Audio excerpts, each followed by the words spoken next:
સ્વાગત છે મારા કિચનમાં. આજે આપણે બનાવીશું વારંવાર બનાવીને ખાવ એવું ટેસ્ટી મસાલેદાર ભીંડા બટેટાનું શાક બનાવીશું. જો તમારું ભીંડાનું શાક ચીકણું થઈ જતું હોય અને બરાબર ન બનતું હોય તો આ રીતે રેસીપી એકવાર જરૂરથી ટ્રાય કરજો. જો તમને મારી રેસીપીઓ ગમતી હોય અને હજુ સુધી ચેનલને સબસ્ક્રાઈબ ન કર્યું હોય તો સબસ્ક્રાઈબ કરજો અને બાજુમાં આપેલી ઘંટી દબાવજો એટલે નવી નવી રેસીપીના નોટિફિકેશન આવે. તો ચાલો બનાવીએ. તો એના માટે મેં અહીંયા 350 ગ્રામ જેટલો ભીંડો લીધો હતો. એને સારી રીતે ધોઈ અને એકદમ ડ્રાય કરી અને ઉપર નીચેનો ભાગ કાઢી અને આ રીતે મેં ક્રોસમાં અને થોડા મોટા એવા ટુકડા કરી લીધા છે. અને એ જ રીતે 2 બટેટાના આ રીતે સ્લાઇસ કરી લીધા છે. આ રેસીપીથી આપણે 4 લોકો માટે શાક બનાવી રહ્યા છીએ. એના માટે કડાઈમાં 2 ટેબલસ્પૂન જેટલું તેલ ગરમ કરીશું. તેલ ગરમ થઈ જાય એટલે 1 ટીસ્પૂન જીરું ઉમેરી દઈશું. જીરાનો કલર બદલાય 10 થી 12 મીઠા લીમડાના પાન ઉમેરી દઈશું અને 1 લીલા મરચાંના ટુકડા સાથે બટેટાના ટુકડા પણ ઉમેરી દઈશું. મિક્સ કરી બટેટાને 2 થી 3 મિનિટ જેવા સાતળી લઈશું. ભીંડો અને બટેટા બે એક સાથે તેલમાં નથી ઉમેરવાના. જો બટેટા અને ભીંડો બે સાથે તેલમાં ઉમેરશો તો ભીંડો તમારો ચીકણો થઈ જશે, તો એ ખાસ તમારે ધ્યાન રાખવાનું. તો આ રીતે 2 થી 3 મિનિટ જેવું તમે આ રીતે બટેટાને સાતળી લ્યો એટલે બટેટાનું પાણી હોય એ ડ્રાય થઈ જાય. પછી જ આ રીતે ભીંડાના ટુકડા આપણે ઉમેરી દઈશું. અહીંયા મેં ગેસની ફ્લેમ મીડિયમ હાઈ સાઈડ રાખી છે અને આ રીતે એકદમ સારી રીતે મિક્સ કરી દઈશું. હવે આપણે મીઠું પણ નથી ઉમેરવાનું અને ભીંડાને આપણે ઢાંકવાનો પણ નથી. પહેલાં આપણે ભીંડાને એકદમ સારી રીતે સાતળી લઈશું ખુલ્લો જ. તો મીડિયમ હાઈ ફ્લેમ પર 3 થી 4 મિનિટ હું બીજા ગેસ પર ભીંડાને સાતળી લઈશ. ત્યાં સુધીમાં આપણે એક સૂકો મસાલો બનાવી લઈશું. તો એક પેનમાં 1 મુઠ્ઠી શીંગના દાણા, ગેસની flame medium two slow side રાખીશું અને સાથે એમાં 4 થી 5 સૂકા લાલ મરચાં. મેં અહીંયા કાશ્મીરી લાલ મરચાં લીધા છે. તીખા મરચાં જો તમે લ્યો તો લાલ મરચું પાવડર તમારે ધ્યાન રાખીને ઉમેરવાનું. તો સાથે આપણે એમાં 2 ટેબલસ્પૂન જેટલા સૂકા ધાણા ઉમેરી દઈશું અને એકવાર એને મિક્સ કરી દઈશું એટલે શીંગ અને લાલ મરચાં છે એ બળવા ન લાગે. તો આ રીતે મેં એકવાર મિક્સ કરી અને હવે આપણે એમાં 2 ટેબલસ્પૂન જીરું ઉમેરી દઈશું. તો માત્ર આ 4 જ સામગ્રીઓથી આ મસાલો બહુ ટેસ્ટી એવો બને છે. તમારે આમાં મરી ઉમેરવા હોય તો ઉમેરી શકો છો, પણ હું મરી નથી વાપરતી. આ રીતે ઉપરથી મરીનો પાવડર જો ઉમેરવો હોય તો એ પણ ઉમેરી શકો છો.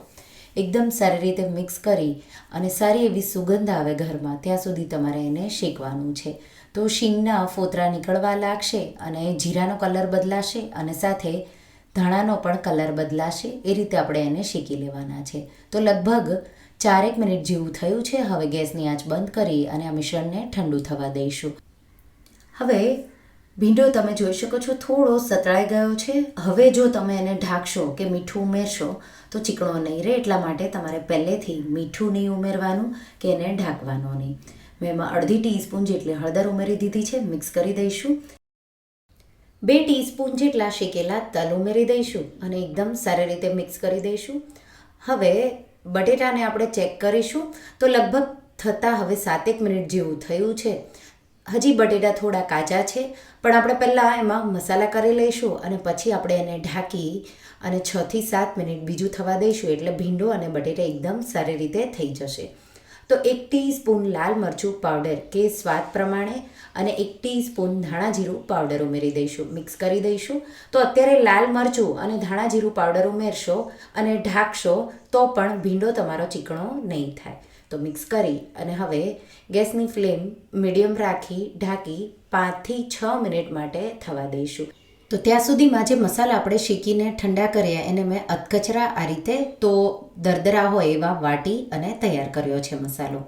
અને હવે ભીંડાને થતાં પણ 5 મિનિટ જેવું થયું છે અને આપણે એમાં જે મસાલો વાટ્યો એમાંથી 3 થી 4 ટેબલસ્પૂન જેટલો મસાલો આ રીતે છાંટી દેવાનો. તો ભીંડો અને બટેટા છે એ બધો મસાલાથી કોટ થાય એ રીતે તમારે ઉમેરી દેવાનો. અને હવે આપણે મીઠું ઉમેરી દઈશું. તો અત્યારે મીઠું ઉમેરશો તો તમારો ભીંડો બિલકુલ ચીકણો નહીં બને. તો 1/2 ટીસ્પૂન જેટલું મીઠું અને 1/4 ટીસ્પૂન જેટલું મેં આમચૂર પાવડર ઉમેર્યો છે. આમચૂર પાવડર ઉમેરવો ઓપ્શનલ છે, થોડો જ ઉમેરવાનો, નહીંતર ખટાશ વધી જશે તો શાકનો ટેસ્ટ બરાબર નહીં આવે. તો એ ધ્યાન રાખીને થોડો તમારે ઉમેરવાનો. એ જો ન ઉમેરવો હોય તો થોડા લીંબુના રસના ટીપા પણ ઉમેરી શકો છો. મિક્સ કરી દઈશું અને હવે લાસ્ટમાં ઝીણા કાપેલા લીલા ધાણા ઉમેરી દઈશું અને 2 મિનિટ આ રીતે ખુલ્લો જ મસાલા સાથે સાતળી લઈશું. અને હવે તમે જોઈ શકો છો ભીંડો આપણો એકદમ સારી રીતે સતળાઈ ગયો છે, બટેટા પણ સોફ્ટ થઈ ગયા છે. ગરમા ગરમ ભીંડા બટેટાના શાકને સર્વિંગ પ્લેટમાં કાઢી પરાઠા, રોટલી કે પૂરી સાથે સર્વ કરો. ખાસ કરીને બાળકોને લંચ બોક્સમાં પણ બહુ જ ભાવશે, તો રેસીપી એકવાર જરૂરથી ટ્રાય કરજો. તો તમને આ રેસીપી કેવી લાગી મને કમેન્ટમાં જરૂરથી જણાવજો. અને જો રેસીપી ગમી હોય તો વિડીયોને લાઇક કરજો, શેર કરજો અને મારા ચેનલને સબસ્ક્રાઇબ કરજો. અને આવી જ નવી રેસીપીઓ માટે તમે બેલ આઇકન બટનને પ્રેસ કરજો. Thank you for watching. All I want